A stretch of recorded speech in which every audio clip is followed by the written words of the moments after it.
Age, if we have time. We talk Luke Cage, my man. Hey, I'm Pat B, And I'm Madam Moss. and you're listening to the Geek Down here on WEMF Radio.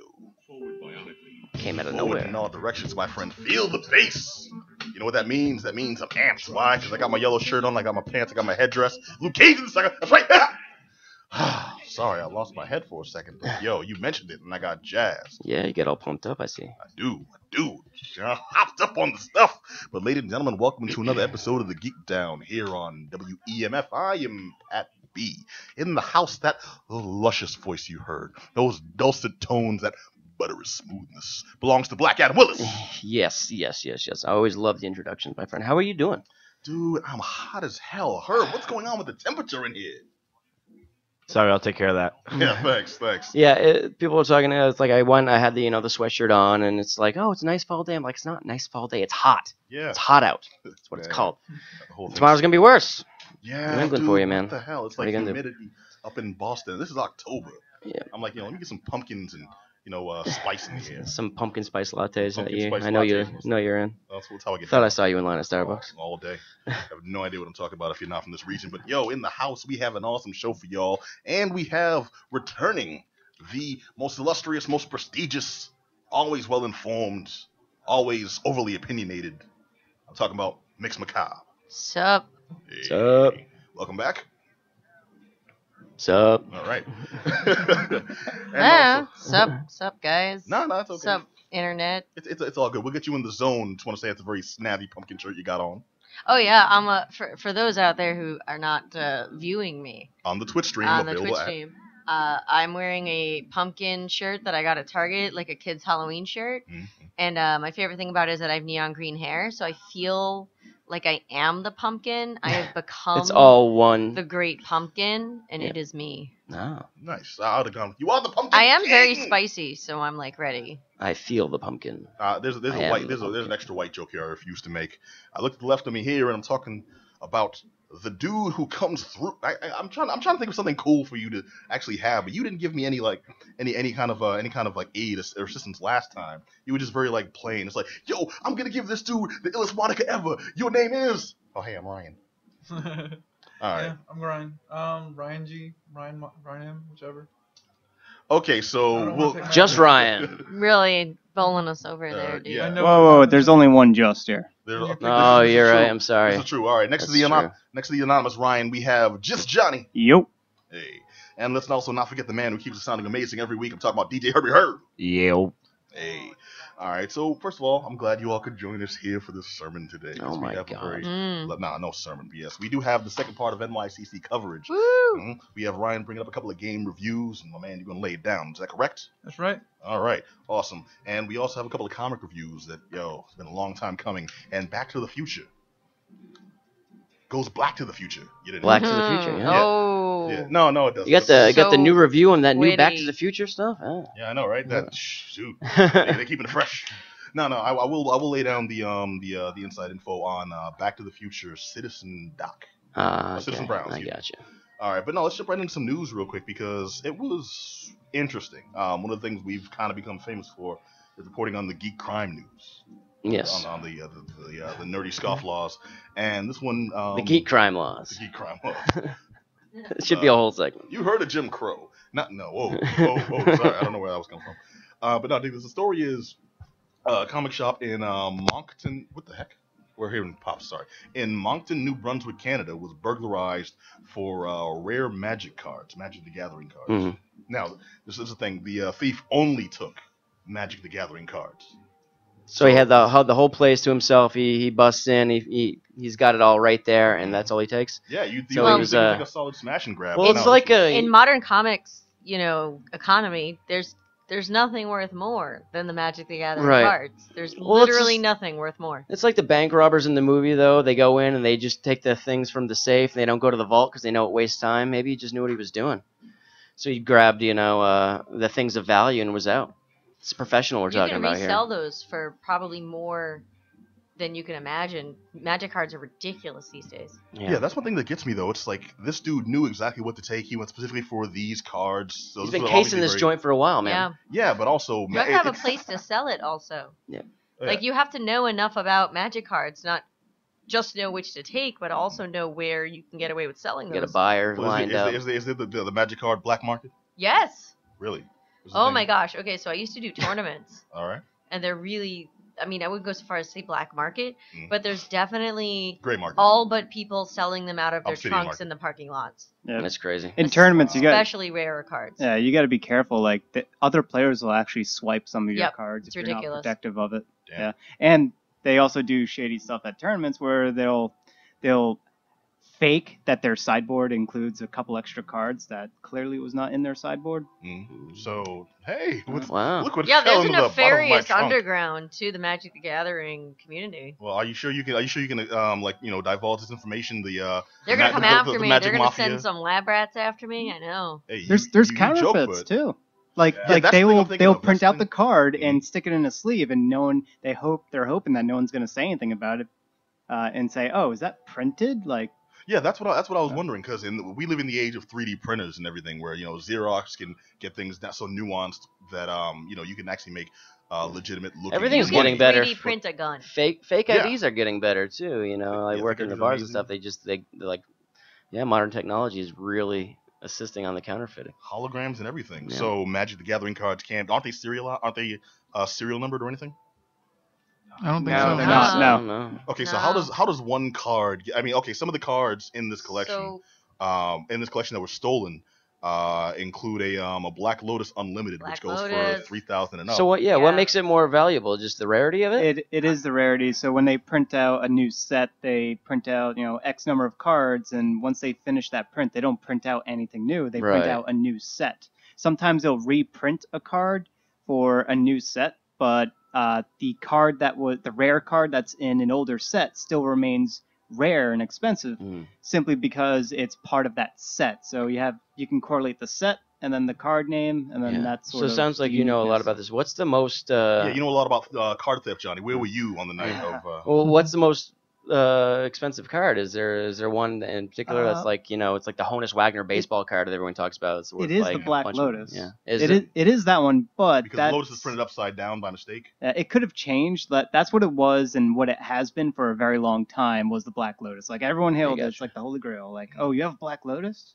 Oh, wow. Okay, so here's my question then: are these ultra rare, ultra valuable cards actually used in competition? Are actually used in Magic gaming? Because if I have the ultra rare comic book, I'm not gonna read that sucker. I'm gonna keep it I'm gonna keep it It's in, like in the Simpsons. package. They buy the comic book and they burn the tweezers before they turn the page. Yeah, and even that's like killing the value with every Right. page turn, every bit of oxygen touches it.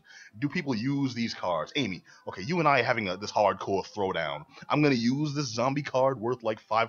So it varies by what it is, but some of the cards, for example, Black Lotus, that one is much more valuable due to its rarity, but there's other cards that are more valuable due to what they do, their effects, if you will. Mm. And certain cards are like, I don't want to say overpowered, but something that might just basically be almost an instant win, if you will. Like there's a lot of things that can make or break a game, and if you have those, they cost more because they're more sought after, but they're also not something that you can easily get. And Okay, the so- Black Lotus in particular it's one of the most overpowered cards in the game, and they can't play in tournaments unless it's the tournament type that allows for everything. But in general, the tournaments are either Type 2, which is the most recent stuff, or Legacy, which is everything except for the overpowered cards. And Black Lotus is one of the overpowered It's very cards. similar to, I used to do also Pokemon gaming tournaments, Mhm. and it was like you can't play with your legendaries, for example. Like if you made a team, you couldn't just be like, and here's my 6 Mewtwo's. Like you couldn't. It's the same sense of you couldn't have these rare things that knock you so far above the other players. But back to the original story, what's so interesting is now that these cards have been stolen, where do you sell these things that you won't get caught? It's almost like fencing jewelry. If you steal a well-known, necklace or a diamond or a piece of jewelry from a prestigious place, how do you fence that Yeah, you to can't do it, someone? obviously. That's without- my question. you back. can't just roll up to the next tournament and be like, "Oh, I No, no, conveniently well, come have on. this card." You're not stealing this to like sell it, dude. You're stealing these to add it to your collection. So like for every time you open it up, you'd be like, ah, look what I got. Well, too, and if Come we on, are I mean- if we are selling it, like how rare are we talking about? Like how rare is Black this Lotus card? is exceptionally rare. Yeah. Black So, like, Lotus, yeah. the people that are higher level collectors probably know where they all are. Not literally, but They've got an Right, so, you idea. like, can't out just of go to a con and be like, oh, I'll take this Black Lotus from your case. so do we That's know I- how many by number are there like out there? It, Like, it depends on how the actual number is. There is a known number, which is the number of How many were printed? boxes of that set that were printed out. Yeah. It's definitely in the thousands, but there's also wear and tear. Cards get ruined or lost. So it's some subset of a few thousand of these cards. There Well, was that's why I was a asking about serial numbers though, because that seems like a No, lot to they keep don't. tabs on. They don't. Yeah, so they can actually steal the card and then sell it on eBay or whatever, and there's not much unless the owner, the original owner of it, marked the card, which is stupid. There's no This real is way. my card worth $3,000. I Yeah. put a big X on it. I with know a it's a razor little blade. different. It reminds me of the Ninth Gate, that book with Johnny Depp, and it's like the rare book collection. There's 3 copies of this book, and he's got to go and verify each one. But it's similar to that, I guess, where if you, like Amy said, the people who know them probably know where the other ones are. Well, I mean, Probably. You It's know, like a also, golden you it's also kind of makes have me an think idea. of, like, You know, hear about the Black Lotus card this one dude had from Brazil, right? this is kind of going back also, like, the Isabella Stewart Gardner Museum has the whole, like, stolen painting stuff where, for those who don't know, there was a big painting heist there many years ago, completely unsolved. We don't know where they ended up. So They many haven't finger paints turned up. taken. So many. So it's almost similar to that, though. It is probably perpetrated by a collector. These are not things that are probably going to end up being sold. Well, the These, dude that these took are not these, things that are going to end up back in circulation, because how do you take something iconic and then sell it? You'd really have to have the connections to know what you're doing. Mhm. If he just walks into his next card shop and says, "Oh, I want to sell you a Black Lotus," like, that's not gonna go No. too Well, well. it seemed like this was thought out. Like I said, he didn't take anything else. No, So the he security just footage went in and he was- wanted this one thing. It seems either he had something set up, or you're right, he's not gonna just throw it back out there Just in, Herb in said, the it's, public he wants it for Yeah. himself. Well, Dude, the footage, dude, the footage of I- this dude. What's up? I was just going to eBay and there's like a whole bunch of Black Lotuses. They're all like super expensive, man. Yeah, So what- it's what do you probably have- it's probably not that hard to sell it either. What are we What talking do you about? have How there for much? How much prices? are they? We got the highest one right now is 125,000. Okay, what's the lowest one? Jesus. Lowest one, Like 17. Wait, 125,000? yeah. That's what the man said. More Really? luck to you, yeah. buddy. Let's see, Wow. lowest See, that one, lowest Yeah. one. How'd you put your kids 800 through bucks. college? Oh, well, I 800 had a eight- Black eight- Lotus. $800. Good 800 lord. bucks. That one's probably marked. They dog-eared that one. Yeah. Wow. Okay. Well, what I was Yeah. thinking is, this dude went in very meticulously, went to that case, cracked that case open, and just like gingerly put each one of the cards into his pack.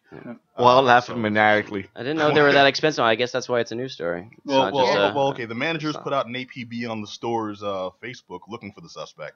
So if anyone's out there sees a about 5'5" to 5'8" scrawny man wearing a white, gray, light-colored hoodie, and maybe wears glasses, you call the cops right away. Johnny, I'm looking at you. Yeah, right.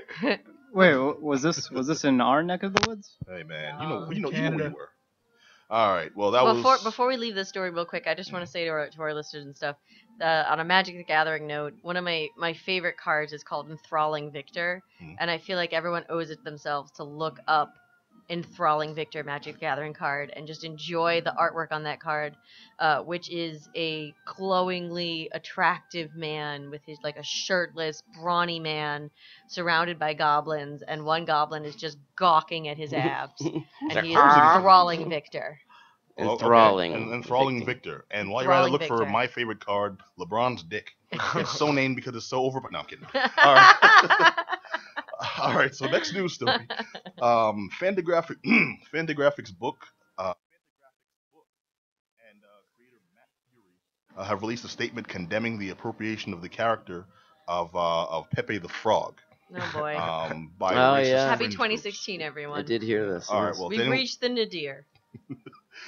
Pepe the Frog, anyone who doesn't know, was originally appearing in Matt Fury's Boys Club comics. Oh my god. Is a quote-unquote mild-mannered stoner. Oh. Eventually, it became a popular meme expressing sad, smug, and angry reactions online. Wasn't it like 4chan and stuff, right? Yeah, 4chan, Yeah. Tumblr.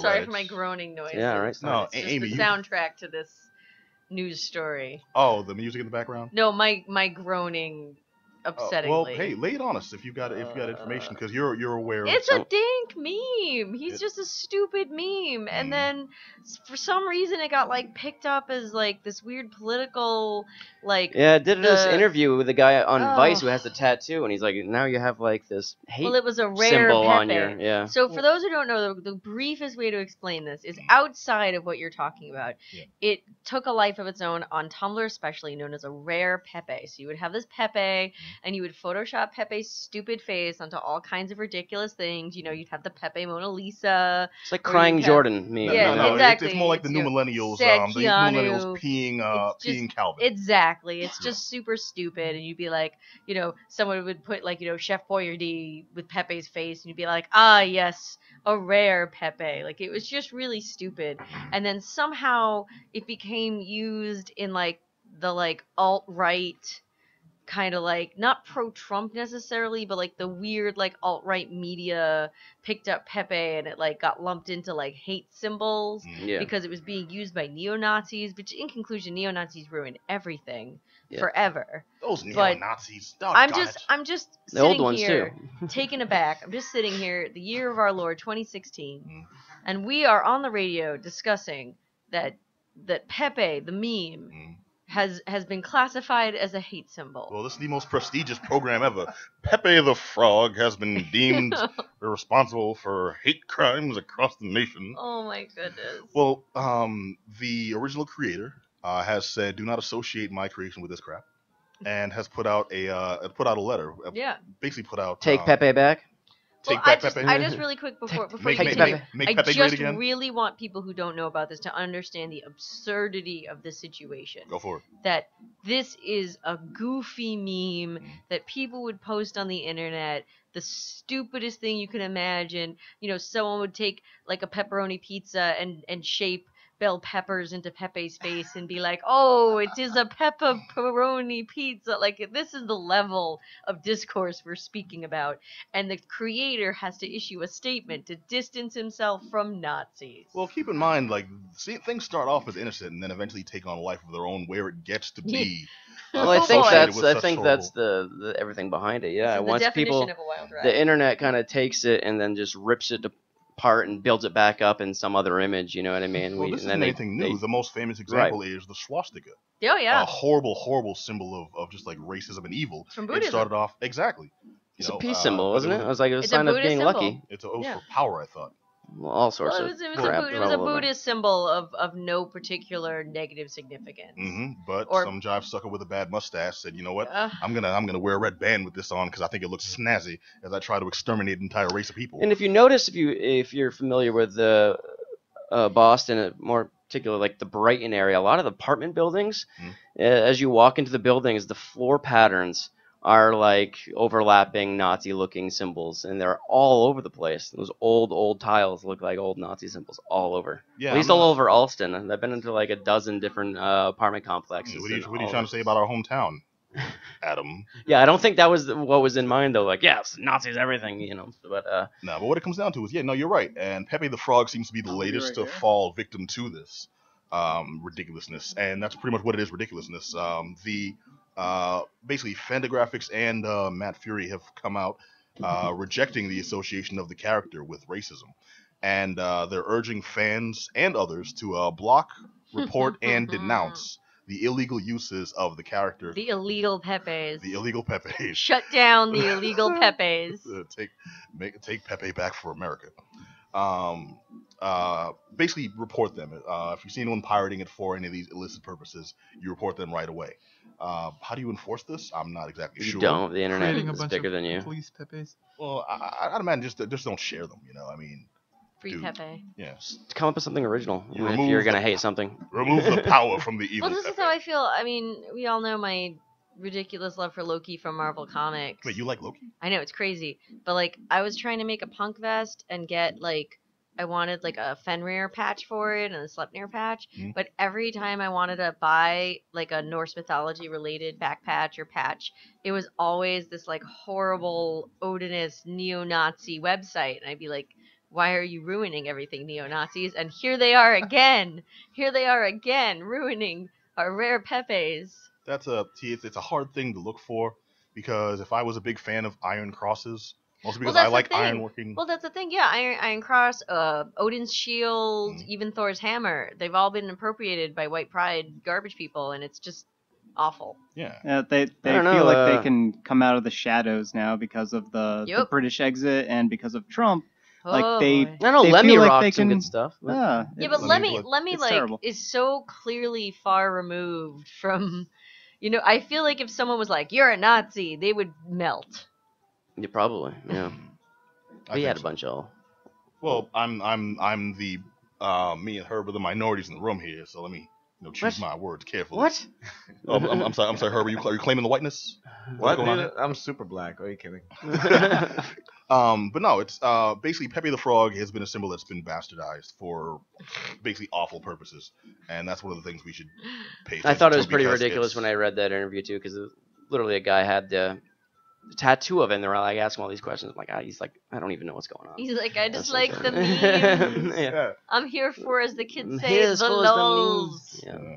all right, I don't know. It all starts, and then Free Pepe. Zeke, Kyle. Okay, so Zeke Pepe. Sign of how bad things can get when millennials and Nazis get together. Oh my god. All right, so on that note, Ryan, you got to check out a kind of spiffy Android game. You want to tell us about it? Spiffy. That one would be Kitty in the Box, Kitty. which was a lot more interesting than it actually sounded. Wait. I'm sorry. It sounds more interesting than there's some kitty in that box. I get what you're doing there. Yeah, it took you a second. Yeah. Would you No. say it was outstanding? Oh, not again. Oh. No, we're not doing that. Yeah, I would say it was outstanding. Do not- It has a few different aspects to the game. Mhm. One, you pick your cat. You have a list of cats. Only the first two are unlocked. One's a white cat, one's a black cat, which brings back. There's a Peppy cat in there somewhere, I think, but. Peppy cat, not puppy cat. No, No, it was Puppy Cat. no, actually, there was a puppy cat. There was a puppy cat in the game? What really kind of Somebody's gonna caught get my sued. attention was there's a bat cat. Like, it's a Batman themed cat, and then there's a ghost cat where he's just like see through. Mhm. He's just used his ninth life. But those ones you have to unlock with the in-game currency, the fish, which you get through clearing levels. Mhm. And it's almost exactly what you expect from a cat game, where you slide into a box, you jump into a box, you fall into a box, you just find new ways to get into a box. I'm trying So so the hard whole- to be good. It sounds like you're not kidding around with that positive review. Did you write anything? Why am I here? Okay, so basically there's a lot of cat themes. If I'm somebody who's just into it for like solid gameplay, for what's solid gonna gameplay? drive me to Kitty in the Box? I am bored out of my mind. I need something I can put down in a minute. Well, why don't I bat around a ball of yarn? I don't know. I didn't Yeah. see any ball of yarn in the game. You chase fruit into a box. So that's Chase- it. So you just It's all try to about- get in a box. Pat, not Yeah. every game needs a purpose. It's one of those without a Tetris has more purpose in this game, I think. Mm. Okay, But alright, it's just a If you like building, you My can time put is little now. hats on them. You can design them. You unlock new cats. You put little accessories on them. Mhm. And if you're into that kind of stuff, then okay. I've played games where that was a huge feature in a game.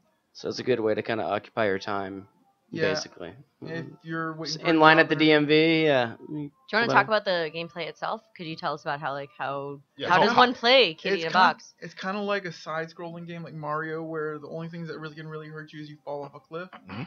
or you don't get the objective, which is you got a line about 6 inches long or 6 blocks long. Mhm. You hold the button, it runs, and then you let go of the button and it slides.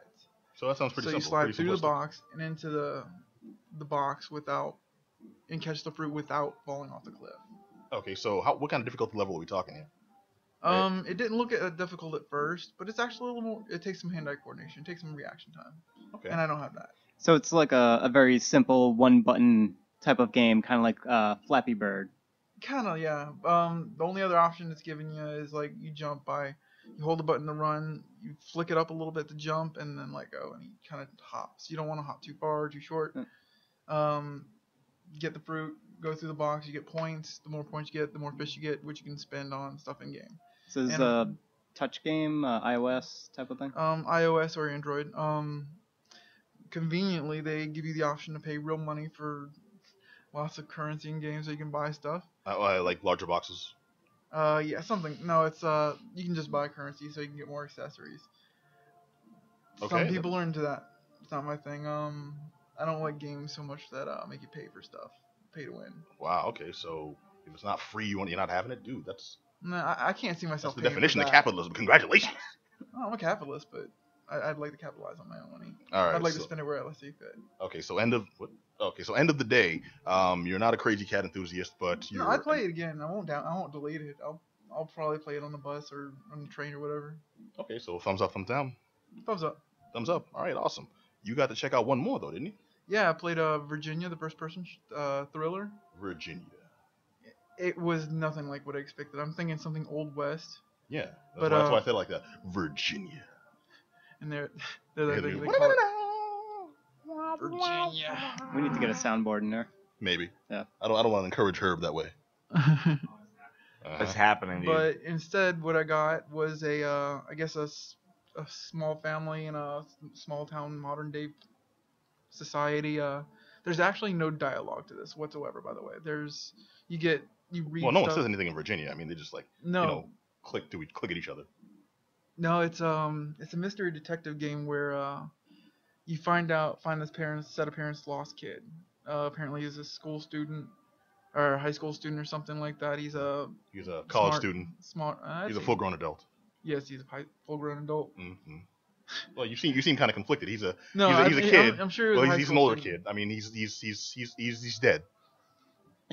No, he's a high school student. He's missing. Okay. No one knows where he is. You're the detective. You go to his house. Mm-hmm. You are taken from setting to setting. It's almost an escape the room kind of game on a more elaborate scale. So you got like a whole house. You got to dig through, find out what's going on, find clues throughout the room, and once you unlock everything in that room, they take you to the next scene. It's kind of primitive looking design, but the art's almost primitive looking, but the You're talking about a mobile game too, right? Was it no, intentionally this is actually cartoony? a PC Steam game. This was Yeah. actually on desktop. Yeah, desktop. Ah, well then. So it's kind of like a point and click where you click everything to see if you can interact with it, Mhm. but you move around from room to room. So it's an adventure style game. I wouldn't call it adventure, but yeah, it's kind of like if you're in a first person shooter, but no one gets hurt that you can see. Okay, that's a TV show. So you don't see your own character at all. Oh no, you don't see your own character unless you're on the other side of a light and your shadow's on the wall, or you see yourself in the mirror or something like that. Are you moving in real time or? It's in real time. You're in for example, they start a family. Everybody's on the couch. You watch a little bit of motion because again, there's no words, there's nothing. You can just assume from the way everybody looks. Mhm. Person has their hand on their shoulder, real solemn look. There's a priest in there in the room. Wait, so you said this was a game about finding the kid. All you've done is describe like the most depressing. Like it sounds like you're attending a It is funeral. depressing. The game. It is kind of like a funeral. The game. It's like they don't know where the kid is, and you're the detective. You're observing while the family goes through the grieving process. Well, I don't see why I'd want to visit Sounds Virginia after thrilling. this. It's riveting. Now it's if you got a lot of time to kill and you got nothing better to do, that's one of those ones I would do, I suppose. But I could only do so much of it before it seemed repetitive. Wow. Played Dude. about 30 minutes of it, and it was. You went from room to room. We figured stuff out. All right, that sounds. But the story is tedious and interesting. horrible. It is tedious. Oh. Tedious is exactly the word for it. Okay, all right. So I take it at the end of the day, gameplay sucked, story sucked. This would not. No, you I'd feel give that cool? one a thumbs down. It was interesting only for so long. They didn't bring anything new to it after about 30 minutes of it. Okay, damn, dude, that kind of brings me down, because I really appreciate a good find the dead kid simulator. I mean, those are the really rocking good times that you really you look forward to having in gaming. I don't know. I think if I'd have found the kid, if there was like a progress bar or something, at least where I know there's an end. So Find the kid progress bar. Was this Like then? how cold his body gets over time. So is this like an RPG?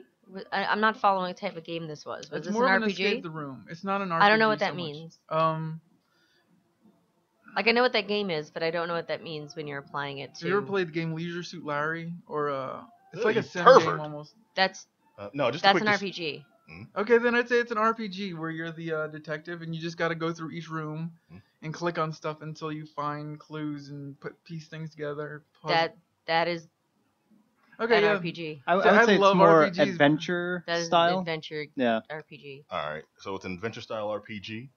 Yes, And- with no real action itself. Okay, you that wouldn't sounds recommend- like a Day of the Tentacle style thing, like 2-bit games.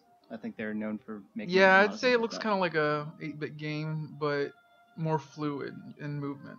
All right, so this is Virginia, and you would recommend we pass. I would recommend try it for yourself, but I would pass. Okay. Pass the all right. Now, pepper. there is no try for you. So we're not that lenient here on this show, pal. All right. It's pass, and then you find the game with you hate on it with extreme prejudice. If you find copies in stores, you break them and run so they don't charge you. If you meet the creator on the street, you punch him in the chest. You maybe steal his shoes, Or give him $20 to put some more into his programming. or that too. Ryan recommends charity.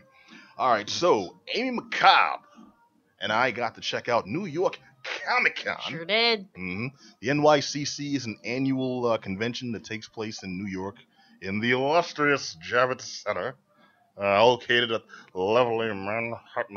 What is this accent? I don't know. I was trying to do like somewhere between Robin Leach and a diseased yak. Oh, you did a good job. That was Thank- nice. Thank you. Years of practice. Yeah, you caught By that you. yakkiness.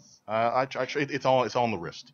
So, I got to check out New York Comic Con. I gave a partial report last episode, but I believe your experience was actually pretty different. I mean, yes and no. I had an amazing time at New York Comic Con. It didn't suck for me. I mean, Yeah, no.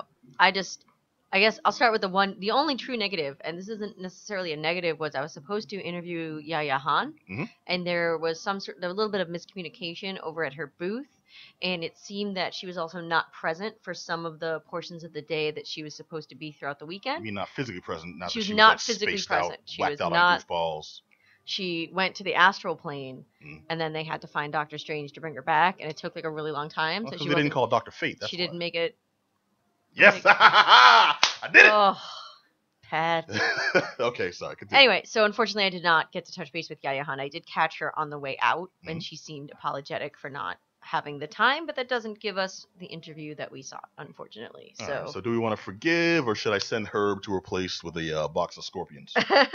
hey, don't bring any nice fine scorpions into this. You're right. I'm sorry. Those Just are real Herb. good. She Just, also, to just be set the honest, lawn on fire. so Nothing, for those who nothing don't know, else. she was there repping. She has a big line of cosplay fabrics at Joann's right now, and to be fair, it seemed like she was less cosplay oriented and more there to just shill the fabrics, which I understand because everybody's got to make a buck. Mhm. But she has a line of cosplay oriented fabrics at Joann's right now. Okay.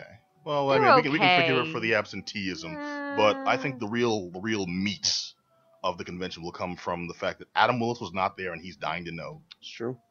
every nook and cranny that made Well, awesome. Not everyone, but- one of my awful. favorite crannies and nooks was actually at the Marvel booth. Mhm. They had sponsored by a shaving company. They had a barber chair where you could, if you were a bearded individual, Mhm. come in and have your facial hair trimmed to match many famous Marvel facial hair havers. Dear So God. I'm really glad that they not only had Thor, but they were repping my boy Fandral. Hmm. So for those who don't know, he is the handsome one of the Warriors 3, and he has a rather nice twirly mustache and a bit of a goatee. Hmm. But you can get the Tony Stark, you can get Doctor Strange, you can get all kinds of different facial hair. And I mean, this was legit. You could sit down in a barber chair and they would give you a good shave. I would have gone And I in thought that gotten was the, real cool. You didn't Yeah, notice it's kinda this? I cool. thought that was. I didn't. I'd have gotten the Fin Fang Foom. I don't think sadly they offered that one, but Oh, they really what? should have. They should have. But Yeah. it was a lot of fun. I stood around watching a couple people get stuff. It was really cute. One guy went in there with a real big bushy beard, walked out with a Tony Stark. It was just real cool to see that happen. And probably one I thing thought we're that was a cheering for. nice little trick from Marvel. I thought so. Shout out to Marvel, make it a pretty good booth. Good for them. I'd like to go in and get my. What are get they my charging for beard that? Do you know? shaved nowadays. Nothing. It was Really? at the con. It was just totally free. That's what made it. It was just really endearing. I did also witness one guy walk by the booth, and he was so mad that he'd apparently shaved his whole beard that morning. Oh wow. He was Oh, so that's pissed. Oh, He was so pissed. He's like, "Oh man, I shaved it this morning. you If can't. only." But how would you know? How would you know? But it was really Exactly. cute. It was one of the better things. Another good thing I thought Comic-Con did was they expanded some of the area that they have the exhibitor booths in. Usually the exhibitor booths are only on this one floor when you first walk into the Javits Center, but they added some things downstairs in the same area that they have paneling, which I thought was a nice touch. It had a lot of the interactive booths for movies. They had one, The Man in the High Tower, which I I don't need to go to the total Nazi experience or whatever, but I appreciate that they had that from the Amazon show. Who those who don't know, it's a TV series about what if the Nazis won, basically. Yeah. And It's a TV not show about Pepe the Frog. not for me. Yeah, it's all about those Pepes. But then they also had, John Wick 2. They had a booth for a couple of upcoming video games, and they had a lot of really cool like walkthrough interactive experiences. And I thought it was a good idea that they moved that off of the main Javits Center floor, which did actually, I felt it was easier to walk around this year than previous years, even though it's still hellishly crowded. Please understand, when I say easier to walk around, Well, I they mean had- shuffling at the slowest pace, but it did feel like they spread out the aisles significantly better. I think they did, but they also cut back a little, I think, to accommodate the larger, Yes. what do you call it, the larger, I was gonna say felt clientele. There some was, things were lacking. well, there was record attendance, and what they've done is they've kind of cut back on the artist alley, Yes. which I'm not sure if that's a good thing or a bad thing. I It will seems- absolutely say it is a negative. There were less up and coming artists, less local artists, and the artist alley itself seemed to be heavily focused on established people. And there were a couple of booths that were interesting, people that had bought booth space to sell things and get their own comics out. I spoke with a woman that did an excellent online manga called Romeo and Julian, which is a really cool queer take on Romeo and Juliet. Romeo which should not be a encounters- romantic story. I hope that was from like Well, a different perspective. No, that's the whole point. It's very fun. It seems very funny. I actually ended up reading a lot of it. It's great. But the twist on that is that Julian's family owns a Renaissance fair, and he cross dresses in this fair as one of the princesses, and Romeo falls for him while he is in drag, and hijinks ensue. It's very, very cute. The woman that draws it and the woman that writes it they were lovely. So I do recommend people go online, check out It's Romeo X Julian. They also provide, if you support, I think they have a Patreon. If you support their work, they have a lot of not safe for work images, but it's really fun, especially for if you're a Yaoi fan. They're kind of doing their around, they're a little bit older, and I think it's a really positive thing because it has a good throwback Yaoi heyday late 90s vibe to it while still being relevant to a modern Well, audience. not So to that was real cool. undercut that, but it also sounds like a very specific episode, Pepe Le Pew cartoon that I remember where just because there's a different color scheme, Is you that may the wanna one where check on is that the one where the cat is in the dress? Am I thinking of the right? I You're am thinking of the thinking. one, The yeah. Oh my skunk gosh, that I Yeah. can't believe I actually know which episode you're talking about. Well, Pepe Le Pew, come on. Pepe now, Le Pew, the skunk, is chasing after the black and white striped cat, like Mm. the dude cat, and he gets running. He's trying to run away, and he runs through someone's laundry and ends up in a little pink dress. Yeah, it's Adam's Oh favorite. my It's gosh. Saturday. I like that I remember this. But anyway, back to Comic-Con. Yeah, back to One of the Comic-Con. highlights on a personal level, one of the highlights for me is I was there as Loki, Agent of Asgard, and I had both Kieran Gillen, the creator of Kid Loki, and the incarnation of Loki that I cosplay, and Al Ewing, the writer of Agent of Asgard, sign my Loki jacket on the inside. And it was really cool. Unfortunately, Kieran Gillen had misunderstood when his signing time at the Marvel booth was. We showed up at 3, not 2. Mhm. So a lot of us had waited a really long time and didn't really get to speak with him. But it was really cool to meet both of them. I had a really good chat with Al Ewing, actually, about the comic, which was really gratifying for me. So that was definitely a highlight. All right, so you finally gotten over that. Yeah, Thanks so for from- those who don't know, Pat ran This into is Al like a Ewing last long year. thing. Pat ran into Al Ewing last year, and I didn't get to meet Al Ewing last year. I did not at all, but Pat did, who has only a mild interest in this writer. Look, And he was I, a cool guy. Is true all. believer, He I was- also, speaking of True Believer, I breathe the same air as Stan Lee. I saw him about a 50-yard distance walking past me. I just want everyone to know. I'm surprised he hadn't started selling bags of it like Kanye did. I know, he should just breathe. People would buy it, I'm Bags of sure. Stan Lee air. I'm sure someone too. would buy the That's- Stan Lee air. They sell Kanye Air. They sell Kanye. Oh, you can Kanye get- air. you Kanye can- West. How did I For, not know for about like this yet? what is it, like $500 a bag, Oh, right? what a, Wow. what a 4 of those. Yeah, it He was just- God bless. Breathes You know what? into If it? you can market that, No. good for you. air from his concert. Get the fuck out of here. I'm Yeah, sorry. well, come on, man. Yeah, seriously. Kanye West was selling bags of air from I his concert. And people admire his efforts. bought them. I don't. I admire If his you gall. Makes one can of get those. away with Mhm. that, good for you. But yeah, so one of the things I feel, unfortunately, as you mentioned with Comic-Con, that's slightly negative, real quick, Mhm. is the commercialization of it is insane. It doesn't feel as, I haven't gone for many years. Mhm. it is not as fan oriented, if you will. It feels like, okay, what are they selling me? What all the panels of like, oh, here's an up and coming show, here's this movie coming out, here's that movie coming out, Well, and it didn't feel. they made a conscious effort over the past couple of years to stamp that out, and I feel like that because I want to say back around maybe 2000. And you can back me up on this because you probably have a better feel of it around like 2012, 13, where it was completely dominated by like video game companies. Yes, And they had it's these huge definitely booths better and in long that lines. regard, but paneling wise, It I feels felt like it's their starting to go back to content that, was though. lacking. Yeah, because there's these huge ones, Yes. and I then mean, for those who don't know, they moved a lot of their content over to Madison Square Garden. Mhm. So if you wanted to see, for example, the John Wick panel with Keanu Reeves, you had to wait 6 to 7 hours to get in. This is not an exaggeration. There are people who waited practically overnight for these I things. mean, John Wick's cool, but It's just getting a little inaccessible to the more casual fan. yeah, and I have huge issues with that because this of all things should be the opportunity for fans. it should be winning get over access. fans opposed to alienating them. You know. Yeah, And also this just is the price is getting a little prohibitive. It's I believe about $100 now. It may even be a little more if you're getting individual days. There was much more emphasis on the individual days over 3-day passes. They're cutting back on entire weekend passes. They're selling more Thursday passes, which Thursday this year was the most crowded Thursday I've ever seen. Mm-hmm. And usually Thursday, for those who don't know, also it's typically industry, exhibitor, and pro badges only, with a smattering of people attending. And it was about as Thursday is the new Friday, if you will.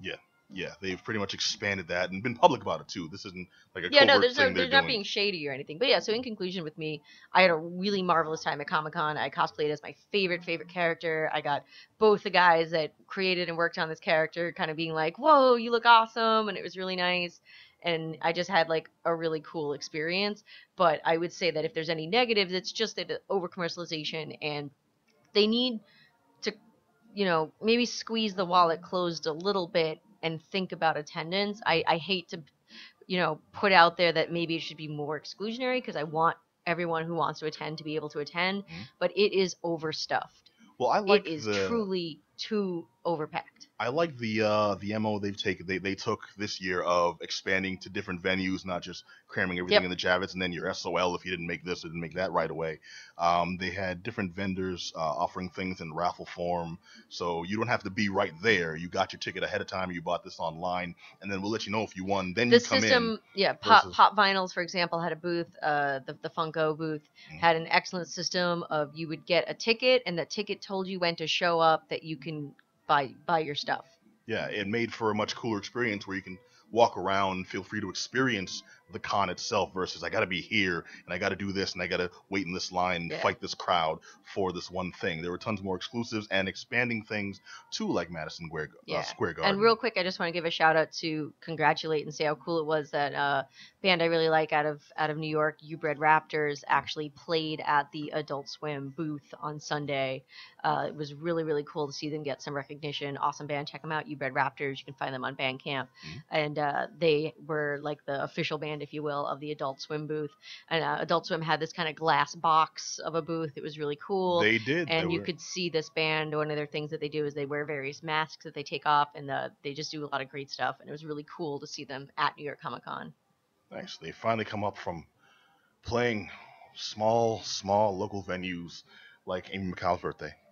Yeah, they did play my birthday show last year, which was, for those who don't know, a satanic birthday burlesque show. I just want to put that out there so that when they're like selling out. Yeah, when you're guys, Pete, when y'all are selling out there, remember me. Shows in Vegas.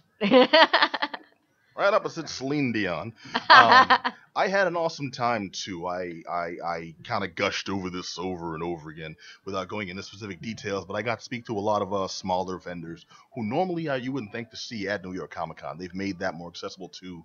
And as I said, I liked expanding outside of the Javits because that created more opportunity to attend the larger panels and to see shows, to make the most out of the weekend for the fan.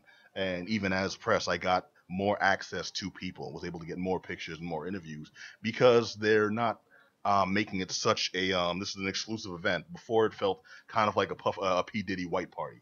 Yeah, you no, know? I can see that. Like it definitely now feels a little bit better in the sense that I don't feel like I'm being marketed to all the time, Mm. but it did feel unfortunately still There's a backstep in some of those stifling. realms. It's still a little stifling in the sense like there was a booth where you could charge your phone. It was by Black Sails, which is a TV series, which is actually Mhm. pretty cool. Pirates love it. Yep.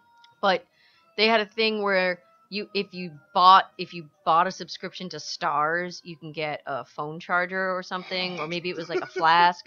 But it and then there was another booth, I forget which one it was. Maybe it was actually the Marvel booth, Mhm. but they were pushing like a credit card. Like sign up for it was Marvel booth. It was sign up this credit card and get your exclusive Marvel, minifigure. Yeah, shady And practices do it's still just happen. real, I don't go to Comic-Con to open a credit account. I go to be big time because we're not 5-star press. We're just regular 1-star press. And that's I got that so many times. It feels like that's what I was talking about with the backstep. It feels Yeah. like they're starting to go back into those old habits of we're going to try to cater to everybody and seemingly be fair to all audiences, but some audiences are Yeah, we're I know more Pat fair had this to, issue too. I got called out a couple times, like, "Oh, you want to do an interview? Where's your equipment?" It's like, "Where's a radio show?" Yeah, it's like, Why don't we- you just talk to me and then I'll talk about it? Or if you would like to record a sound clip, this iPhone, I have this computer that fits in my pocket.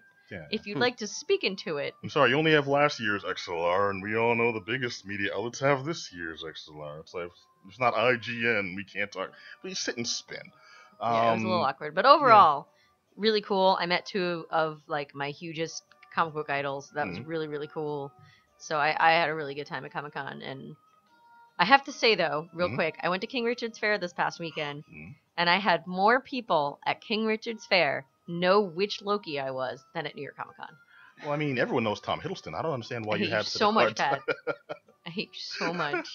All right, I had a decent time too, not going to King Richard's Fair because I'm black, and it was a decent time at New York Comic Con. I highly recommend anyone actually check it out if you haven't. Maybe not for your first con, but definitely if you're interested in these types of things and you have the time, definitely make it for NYCC. Yeah, that's pretty much all I got to say. Adam. Yep.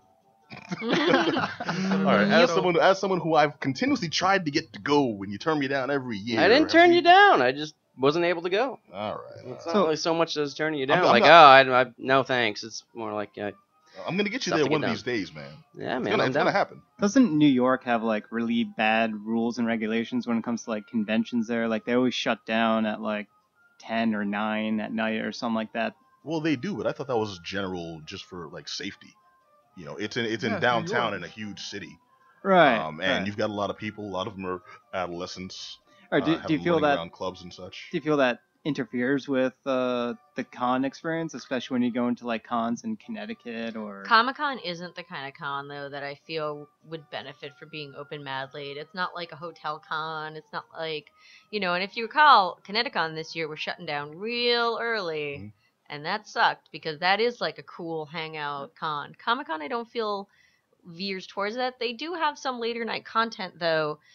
Panels run a little bit later, especially on weeknights. Paneling I think went to 11, I want to say, as well as screenings went much later. And Comic-Con also has several official and slightly unofficial parties. Like if you wanted to go to after parties, you could find stuff to do Thursday night, Friday night, even as far back as Tuesday, Wednesday night. There was stuff going on in New York. I know there was various things at like Lovecraft Bar, Way Station, Bob Shrunken Head, or there's like all these different Auto Shrunken Head, sorry, like all these different Beetlejuice Shrunken Head. yeah, sorry, Auto Shrunken Head's a bar. Like they had a burlesque show. I know like Anya Keister was there, and like a bunch of different cool stuff going around. So like Comic-Con itself may cut off a little early, but there's surrounding events that flush it out well into the night. Sonic Boombox had like a rave. Like there's a ton of stuff to do. I would say more so than most other conventions even. Yeah. Just may not be on site. All right, but speaking of things on site and out of sight, I have no smooth transition. that was pretty good. That was awful. That was good, Don't Pat. encourage my antics. I shouldn't be I'll- on the I'll video. give you I'm- Keep it up, man. All right. Well, You get the bronze. A comic I got to check out was Back to the Future, Citizen Brown. This is actually a comic by the same people who did Back to the Future, Bob Gale and Al Silvestri. Silvestri? Yes. Okay, yeah. But dude, they've penned a comic book continuation of the Back to the Future story. Based on Doc Brown. Based on Doc. Well, not just Doc Brown. Doc's involved, Marty's involved, the Tannins are involved, the whole family. Everyone's in this sucker. What I like is they've paid attention to some of the things that have become like, what the hell? Why the hell did this happen over the years? And work those into the story. So is this the family like post after the first one when they're like more well off? Yes. You know what I mean? So yes, like that's where they start. Okay. But this is more about Doc not being able to stop screwing with the past than Marty messing up his family stuff. Well, he like messed it up for the good, though. I think. You Well, know? no, his family he wasn't did, white but- trash anymore. It was like. Well, they're always going to be white trash. Sure. Well, Marty was definitely involved, but he wasn't the catalyst in the story. Doc is the catalyst in this story. Right. And I love how this starts off basically like you always figure they just kind of worked Jennifer out of the third movie, didn't they? They just kind of knocked her out and left her on a bench. And Yeah, she wasn't. Yeah. Yeah. She Yeah. didn't. this story starts off like Doc, like Marty, I need your help, and Jennifer's like, whoa, Marty, are you gonna help this crazy old man again? He's like, well, yeah, he's my friend. He's like, no, I want no part of this. I'm out. You know, So done. and She's out. yeah, All right. and she's just ghost. That's how it starts off. She's like, she says, screw you guys, I'm going home. And that was perfect because I'm like, it's better You didn't to have really her. need her around, did you? No, but Yeah. react to that versus just have her there with nothing to do. Sure. It's kind Yeah. of disrespectful to the character. It's disrespectful to the reader. Good way to And explain it. You're out of here. You know. Yeah. Gotcha. The book itself then goes into the general Back to the Future trope of Doc needs something done. Marty does things for Doc. And it took me a while to realize this. I Is think it like is the DeLorean still there too? the DeLorean. So is it like a storyline based on like, oh, this thing doesn't work, it's out of gas, there's no plutonium in this century? Something like that, no. you know? This is more. Oh, you know what this is like? Do you remember that episode, the Treehouse of Horror episode of The Simpsons, where Homer kept going back in time with the toaster? Ugh. Yeah. Yeah. It's What's like a donut? Look, kids, it's raining again. this was very much in line with that, where someone goes back in time, does the thing that's supposed to fix the timeline, they go back to the future, and then something else is screwed up. So we got to go back again, fix this, and then go back, and then return, something else is screwed up, and keep going back and forth. Or that movie, Which- The Butterfly Effect, which no one saw. I saw the butterfly effect. That's not a thing to admit out loud. No, Don't it's say that. People are judging you over in Japan right now. Oh boy. And that judgment's just going to get bigger and more heinous as it comes out. Okay, well, the actual premise is, let me read down the synopsis. Time traveling into comics directly out of Telltale's 2010 smash hit episodic video game, Back to the Future, the game. Adapted to comics at last, is what they say in their propaganda. But not propaganda, media hype. When an empty time-traveling DeLorean suddenly shows up in 1986, Marty McFly quickly learns that his friend, Dr. Emmett Doc Brown, is stranded in 1931 and possibly in mortal danger. That's pretty much where the whole big mystery and drama storyline wrap up. And I thought this would be a whole big thing where Marty's going back in time and picking up clues and finding out what's happened to Doc, and it would be like a whole L.A. noir detective type setup. He goes back, he meets Doc, Doc knows what's up, and then just starts giving him tasks. I think the whole relationship between them is starting to develop into kind of like a non-sexual white slavery thing. It's just... So Doc needs stuff that he can't get himself or won't get himself, and then so he sends out the it all seems very younger, more convenient. pure all. Yeah, it's like, I need you to do this for me. like a It's like, why bad can't you do it yourself? NPC. Because I'm the smart guy. I'm the thinker. Have What you do you seen mean? this Do it hair? I can't go myself? out too. Yeah. Yeah. I'm still wearing this jumpsuit. Yeah. What this does is, I like the play out of the story. I like the way it was written, but then again, it was written by the original guys. So if you like Back to the Future, you might actually dig this as well. The only thing that got me was the fact that it has no problem with stamping over established plot lines that you come to like, you've come to know and appreciate as the logical and happy ending of Back to the Future. It suffers greatly from what I call Ocean's 12 syndrome. You know, where they had an established story, you wrapped it up neatly, everyone's satisfied with the ending, but you felt the need to go back over that and negate it. You know, so we had a happy ending at the end of Back to the Future 3. You know, there's a train involved now. You know, little kid pointing at his crotch. It was amazing. And now, actually, that didn't. The hoverboard more. Rocking that one. Hoverboard in 18. So it was satisfactory. This goes back over that. Now there's like new cannons in the mix. You know, now there's like old school, like 1930s gangsters, but it's not as interesting as you might think. Now there's some random. It feels like a throwaway episode of Star Trek: The Next Generation. hey, we got stuck on the holodeck and weird stuff happened, but none of it's actually canon. No. It feels like this was just a poor excuse to get some throwaway stories that they probably brainstormed in the storyboard phase and wrote Sounds out. like a young Indiana Jones type thing too. Yeah, if this was a TV show, I would watch it. If this was a TV show, not that Back to the Future cartoon show. No, right. Yeah, but a live action, they've got access to a time machine. They do funny stuff. They could make it like a Warehouse 13 with time travel. I'm surprised I this like isn't a horror. property that hasn't been picked up for like a TV show, because there's so many stories you could do. You know what I mean? You It's go pretty back in much time for so much. limitless. Yeah. There is, but So I'd like to see them branch out, and the fact that this stayed specifically on Doc's storyline, on Marty's storyline, and the Tandem storyline, and that's what kept getting altered throughout history. Not even like in an Elseworlds fashion, but just so and so's got green hair, they can't have green hair. We got to go back and fix it. Yeah. Now they got blue hair, and they can't have blue hair. I just realized when I said green hair, Amy perked up. I have green hair. Yeah. All right. Well, that was fun. Basically, what it comes down to is, if you're a hardcore Back to the Future fan, I would recommend this, but don't expect to be completely satisfied. If you're not, it's an interesting story. Get it if you got a couple extra bucks in your pocket, but not it's if just you like really it's probably like an older. story. It was geared to an older demographic. Yeah, probably, this you know what I mean? was fan service out the waz. This Yeah. was one big like self suck to the original creators. Like, look what we can do with property that everyone loves because we're the proprietors of this. We're the men. Yeah. Yeah, We got this isn't like a new operation taking up the license. This is them saying, you know what? Yeah, let's tell more stories with this. And it kind of unravels some of the original love I had for Back to the Future. Right. It's like if Back to the Future 2 was the ongoing series. Oh, okay.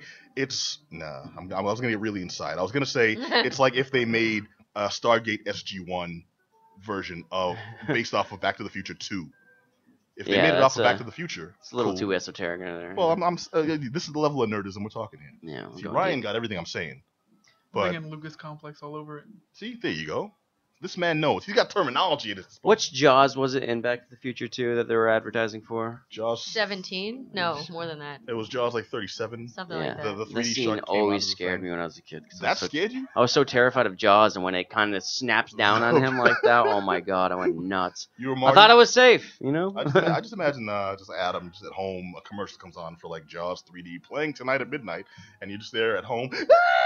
Freaking out, yeah. That's alright. I feel that way about zombies, so I Sure. can't make fun. Well, zombies are real. They're actually gonna get you. Don't do so that to me, Jaws Ken. is. Bad stuff. Oh, all right. Unlike sharks, zombies are real. I just saw like a movie still for the new movie. It's called Meg, about the megalodon shark that Jason Statham's in. It's gonna come out next Oh, wait. year. It's like a What? super shark Oh movie. my They just God. caught that on camera. That's real. They Yes. found a real megalodon thing. Well, I would In the- assume, I would in the assume that's depths. I would assume that's like a prehistoric shark. No, they found it. They found it just live, just chilling. You can Google it, Google search it. I don't want to. I just don't want to know that's out there. That found at terrifies the me. Are you bottom. going to the deep Yeah. ocean? Are you planning on? Was it- No. It's Getting very a deep. It's like bathoscope a and going mile down? or so I down. refuse. I have issues with giant sea creatures. Did It's like they my find it alive favorite. or recently dead? Giant creatures in general, like the concept Love it. of the colossal squid, giant which is sloth? a thing. Oh, Sloth. jeez. When did that come out? I actually don't want to hear that. It came out. News. They- That's terrifying. They had one of those.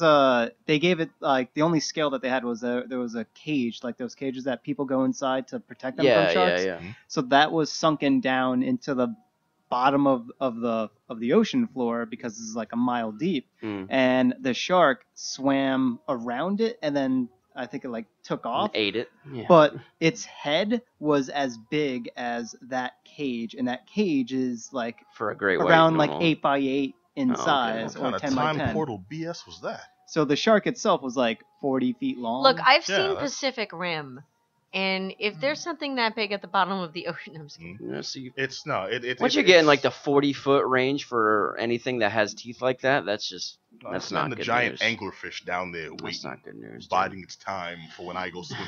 And on that note, Yeah. I think we've run out of goodwill and fright for the kids. Ladies and gentlemen, this has been another episode of the Geek Down here on WEMF. I've been Pat B. I want to thank my partner in rhyme, Adam Willis. Yes, sir. The blackest of black. Mm. I want to thank Mix Macabre. free Pepe. I want to thank Just Johnny. Yo. I want to thank our resident fill-in, Ryan, Anonymous Anonymous Rye. Ryan, yeah. Anonymous Rye. Can I get some? Yes. All I'll right. go with Anonymous Ryan. DJ Herbie Herb. Woo!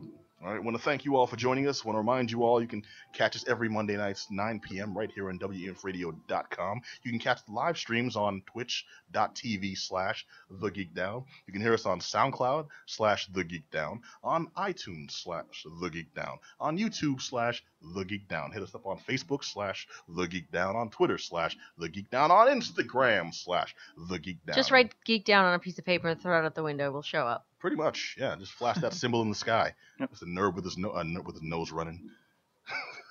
Also, if you heard anything on this show you want to chime in on, hit us up at geekdownradio@gmail.com or just jump to the website at geek-down.com. Until then, we'll catch you all next Monday night, 9 p.m. right here. Same bat time, same bat channel. Until then, be excellent to each other. Peace. Hi,